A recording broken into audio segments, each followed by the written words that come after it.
A collection of 20 coaches, scouts, and executives completed an offseason survey answering some of the looming questions ahead of the upcoming season. Let's run through some of the most interesting results. Nikola Jokic received the most votes to win his 4th MVP award. Following him is the reigning MVP, Shai Gilgeous-Alexander, who received 2 less votes than Joker. And to no one's surprise, it's SGA's OKC Thunder team who got 18 of the 20 votes to win the 26th NBA title. The only team to receive votes outside of the Thunder were the Denver Nuggets. Wow.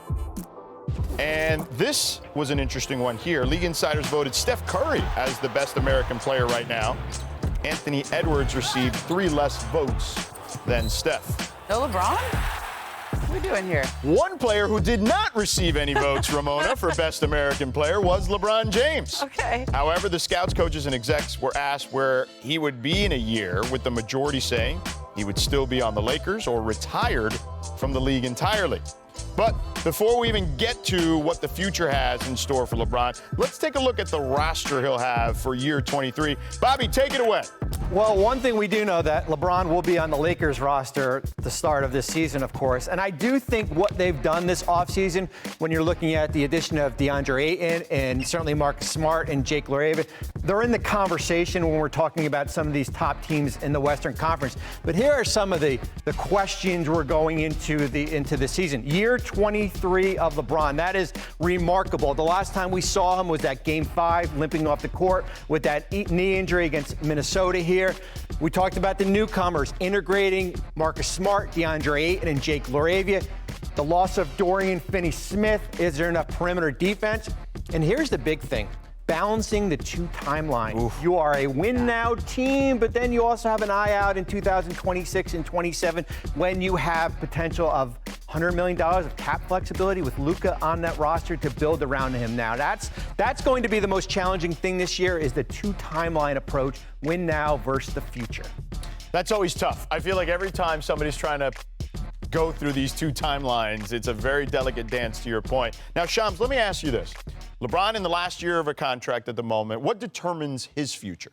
I think just seeing how this year plays out, I mean, it's clear that he's not sure whether does he have 1 year left, does he have another season after that, so 2026, 2027. I did speak to his agent, Rich Paul, at Clutch Sports today, and he told me it's important not to worry about the future when it comes to LeBron James, just appreciate the present and also maximizing his present. And that, obviously, that onus potentially falling on the Lakers and what team they put around him. But it's obvious. How does he feel about the Lakers going into the season as the year continues on? Can they be a contender moving forward? And I think the other thing that also sits here as well is Bryce James is going to start his freshman year at college. How does he look? How does he look as a prospect? How does he play into the 2026 NBA draft? So these are all things I think LeBron James is going to be open-minded about. Ramon, let me ask you this, because the poll was basically LeBron's a Laker or LeBron retires. What did you make of that particular distinction? Well, it's just because it's hard for him to go elsewhere. I mean, Bobby and I call you 7 times a week about how if they did this, it's just hard for anyone to trade for a guy making $52 million. It's a lot of money. And even he would have to, ask for that. He would have to approve of that. And I think that we're in a position now where if he was going to do that, he's had opportunities, whether it be a couple years ago with the Warriors when they came calling. They expressed interest again this summer. The Cavs are on that list because we all know the heartstrings are there in Cleveland. But if they were going to do anything, it would probably have to be before the regular season even started because they're in the second apron. And so I think it's just hard to envision how he would go someplace else unless he asked for that. And Shams, to your point, it's based on how the Lakers do. If they're winning, if they're rolling, I think he blends in. If they struggle out of the gates or if they hit a rough spot, if somebody has an injury, then I think we have a lot of content to talk about in L.A. You think?